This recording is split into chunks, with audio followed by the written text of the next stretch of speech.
Today we're going to talk about digital storytelling.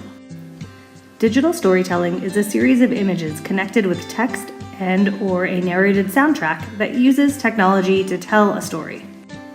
Even though the name includes the word storytelling, digital storytelling may be fiction or nonfiction. Now, let's talk about the 7 elements that a good digital story should have. The first element is a clear plan. You will want to write a storyboard, outline, script, or timeline so that you know exactly what to include in your story. A good digital story should also have a clearly defined perspective.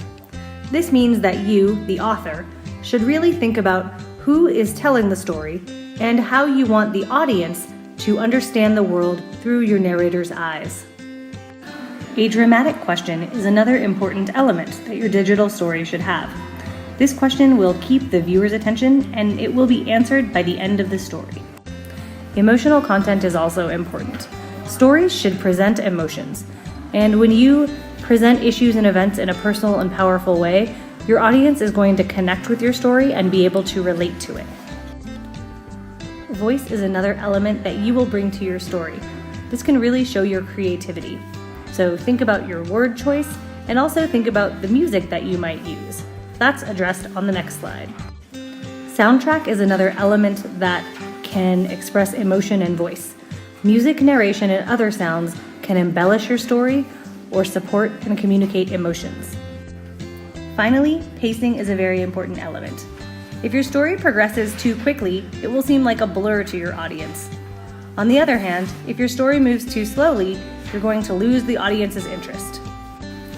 Now that we've talked about elements that a good digital story should have, let's talk about the 5 basic steps that you need to go through to write your digital story. The first step is research. You want to have a very clear idea about the story you're going to tell and/or the topic that you're going to present. This way, it makes sense to your audience. Next, you want to write down your plan. Even though you're creating a digital story, you want to have something like a storyboard, a script, an outline, or a timeline so that you can clearly put your story together and make it understandable to your audience. Once you have your research and plan complete, you want to think about the platform that you're going to use to tell your story.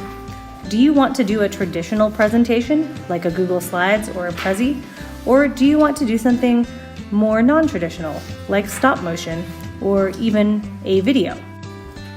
Once you have your research, your plan, and you know what media you're going to use, then it's time to combine it all into an awesome story.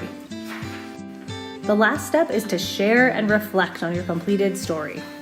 It's fun to share, and you'll probably be very proud of what you made, but it's also really important to reflect and get feedback on your story, in case you want to improve it. Now you should be ready to start on your own digital storytelling journey. Have fun!